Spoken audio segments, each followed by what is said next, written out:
annoncé il y a quelques instants, peut-être les avez-vous d'ailleurs suivis sur notre antenne, au terme d'un discours somme toute assez classique. Il a tendu la main aux manifestants du Hirak. Il s'engage à ouvrir le dialogue avec eux. Écoutez. La première décision que je vais prendre, et je dis que je me suis engagée à plusieurs reprises, que durant les premiers mois de mon élection, le premier engagement, c'est avec le mouvement de l'Irak. Et cet engagement, c'est que l'on puisse se lancer très vite vers le changement. Et ce qui vraiment caractérise ce changement, c'est la levée et l'orientation de la République algérienne sur la base de la Constitution. Il faudrait donc un véritable amendement de la Constitution. Christian Macarian, c'est le 5e mandat d'Abdelaziz Bouteflika qui débute. Quelque chose comme ça, mais avec une subtilité propre à ce régime, c'est que beaucoup de proches d'Abdelaziz Bouteflika ont été écartés, liquidés, même parfois de façon cinglante, y compris son propre frère, et il y a une capacité à ce régime, à s'auto-reproduire, à se coopter. Il trouve toujours des candidats et M. Tebboune en est un qui n'a évidemment aucun lien avec le suffrage populaire. C'est donc le clan qui l'a désigné, le clan qui l'a fait élire, puisqu'avec moins de 40% de participation, je crois qu'on peut difficilement parler d'une véritable élection. C'est une fausse élection, le peuple algérien ne s'y reconnaîtra pas, mais c'est peut-être une phase transitoire qui peut permettre, ne soyons pas pessimistes, une évolution de l'opinion et une affirmation peut-être des oppositions de façon plus claire. De toute façon, il était inimaginable qu'il y ait une cassure dans un système aussi construit entre la part militaire, la part affairiste et la part politique et le FLN. Évidemment, c'est un régime très solide qui encadre le pays. Donc, moi, pas le candidat du FLN d'ailleurs. Non, ben oui, mais ils sont très habiles. Et le régime est très habile. Il a choisi Miroubi qui était Voilà, il avait fait attention à ça, mais c'est évidemment un homme qui était un proche du clan Bouteflika, tout le monde le sait, très proche. Donc il y a là un élément de continuité. Ce que je pense, c'est que moi je suis guère surpris, bien sûr, comme beaucoup d'observateurs, mais qu'il est possible qu'il y ait une évolution lente. C'est le scénario optimiste, parce que sinon on aurait eu une autre option si ça avait été l'option purement répressive, on le sait. Donc il y a peut-être une possibilité, cela dit, c'est la garantie de troubles qui ont déjà commencé, très durables en Algérie.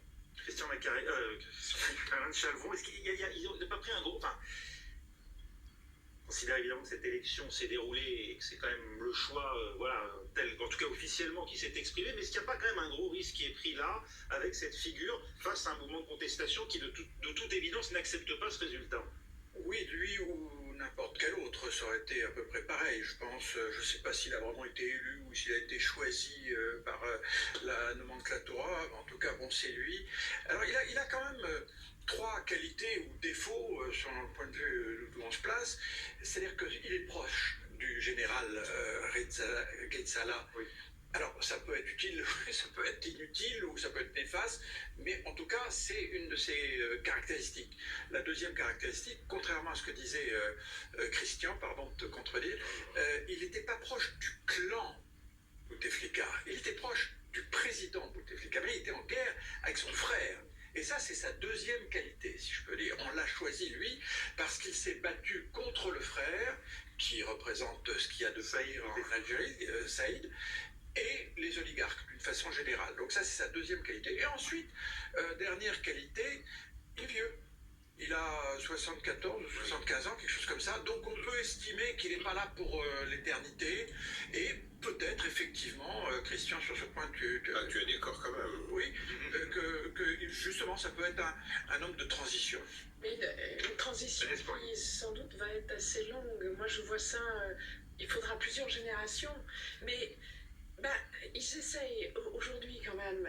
la société essaye de faire quelque chose de l'indépendance, finalement. Alors, c'était il y a longtemps. Et il y a cet espoir, quand même. Depuis le début des manifestations au mois de février, ça va prendre beaucoup de temps. On voit aussi les Algériens de France. Le consulat, je suis passée il n'y a pas très longtemps dans le consulat à Paris. La place de la République est toujours maintenant une espèce de happening algérien pour la démocratie en Algérie. Ils vont finir par faire quelque chose de leur indépendance, on peut l'espérer, en tout cas on est avec eux. Maintenant le système est très bien Très verrouillé. très verrouillé. Voilà. Alors, Il faudrait aussi peut-être que les jeunes Algériens restent en Algérie pour faire quelque chose et que la diaspora peut-être rentre pour participer. difficulté particulière quand on commande ces événements de France, évidemment compte tenu du passé commun avec l'Algérie. Écoutez d'ailleurs la réaction d'Emmanuel Macron. J'ai pris note de l'annonce officielle que M. Tebboune a remporté l'élection présidentielle algérienne dès le premier tour. Comme vous le savez, je suis très attentif à la situation en Algérie et aux aspirations que le peuple algérien exprime avec beaucoup de responsabilité, de civisme, de dignité depuis plusieurs mois.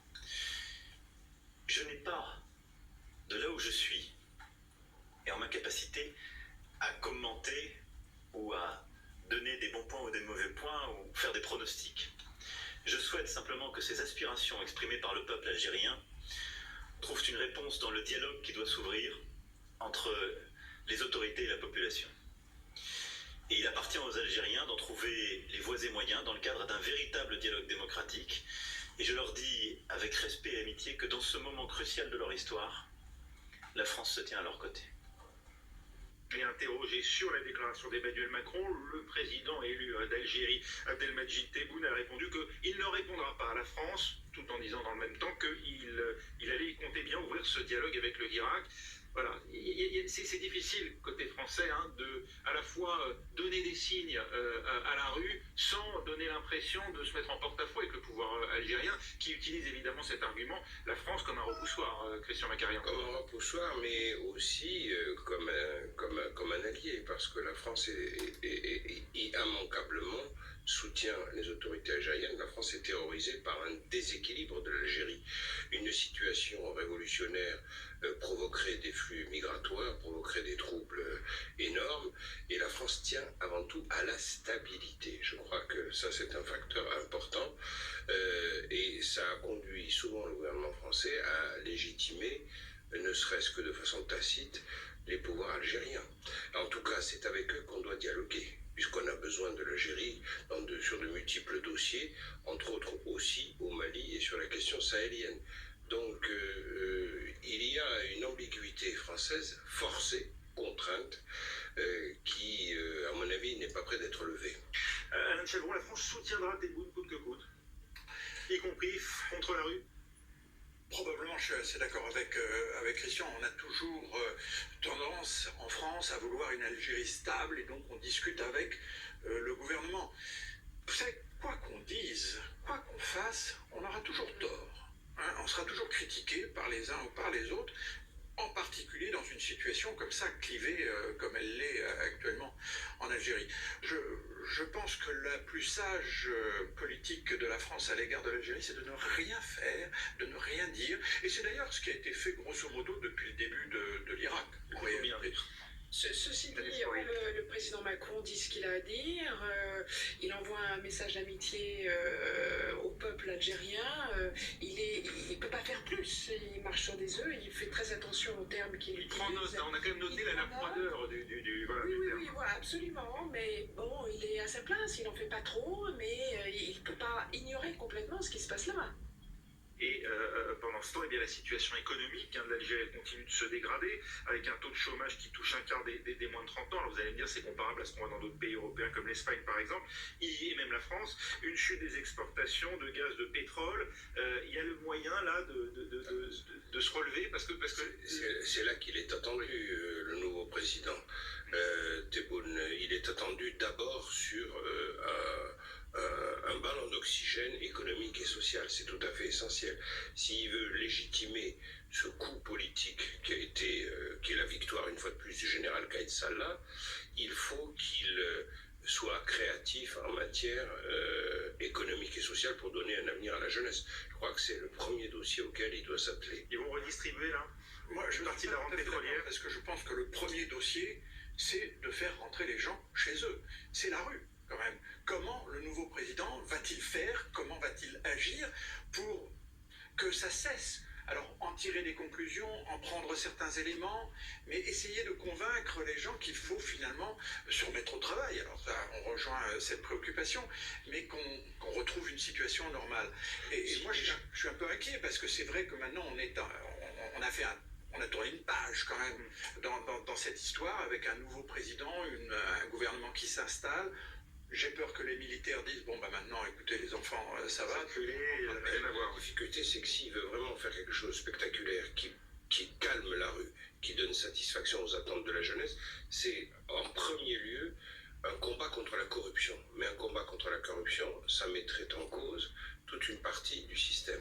Donc il est pris dans une contradiction là-dessus, mais je crois que le combat contre la corruption est tout à fait essentiel. Il y a des condamnations cette semaine sévères contre d'anciens premiers ministres. Oui, donc le pli, si j'ose dire, a été pris, mais c'est encore une manœuvre du régime qui expulse une partie des victimes expiatoires. Et qui étaient les plus compromis, c'est cosmétique. Il faut évidemment développer ça davantage, et on a vu dans d'autres pays arabes que c'est possible de le faire, de recentraliser les ressources de l'État qui partent en fumée entre les mains de particuliers, en particulier en Algérie. Il est connu pour ça, hein. C'est quand même dans son bref passage comme Premier ministre, il s'était attaqué justement à la corruption. Alors la corruption des civils, des hommes d'affaires, etc. Mais quand on va toucher à la corruption au sein de l'armée, là, il y aura un problème. Notre paire de manches. Laure Simoès, les dessinateurs de presse qui s'intéressent à cette élection en Algérie. Oui, un échantillon des nombreux dessins de presse qui nous sont arrivés dernièrement. On commence par ce premier dessin du grand dessinateur algérien Dilem qu'on connaît bien. Peuple et pouvoir, le fossé s'élargit. Mais c'est tout le paradoxe qui est montré ici. C'est un scrutin qui creuse en fait ce fossé entre peuple et pouvoir au lieu de faire émerger la démocratie. Généralement, le vote, c'est ce qui remet les compteurs à zéro. Et là, du fait que ce mouvement, le Irak, ne cautionne pas ce scrutin, on a ce trou dans cette urne béante.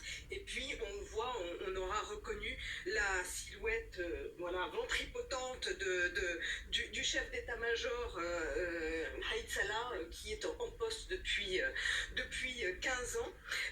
Un autre dessin de Laurent Salle, dessinateur français. Ben oui, quand tout a basculé, il y a maintenant 9 mois, c'est la chute de Bouteflika qui a précipité, qui a propulsé l'Algérie dans cet inconnu.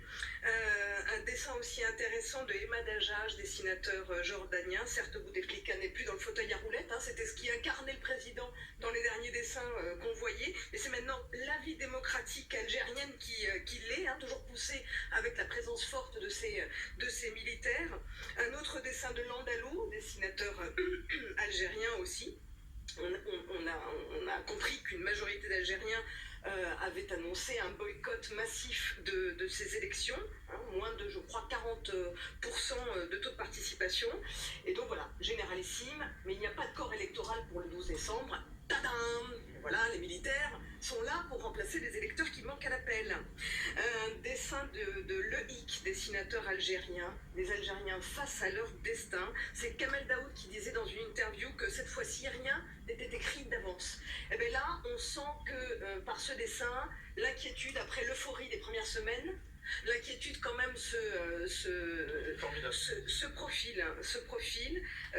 Dilem le montre aussi avec ce dessin paru dans La Liberté. Le pouvoir n'arrive pas à casser le Irak. On voit ce policier qui a donné des coups de matraque, et puis derrière la justice qui se tient en embuscade. Tiens, et c'est avec ça marchera peut-être. On sait que les répressions d'opposants se sont accentuées ces derniers mois. Je crois que selon la Ligue algérienne des droits de l'homme, il y a plus de 100 personnes qui sont en détention. Donc j'en profite.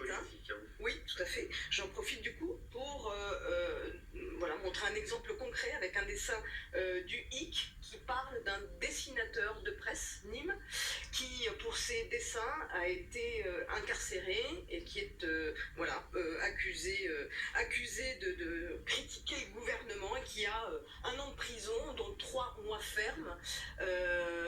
Donc évidemment Cartooning for Peace et tous les dessinateurs du réseau sont derrière lui, mais c'est un parmi tant d'autres. Donc moi je partage un peu l'inquiétude d'Alain sur l'Algérie. Alors on va voir si vous partagez aussi l'inquiétude sur le Royaume-Uni. En tout cas, depuis hier, le message est clair.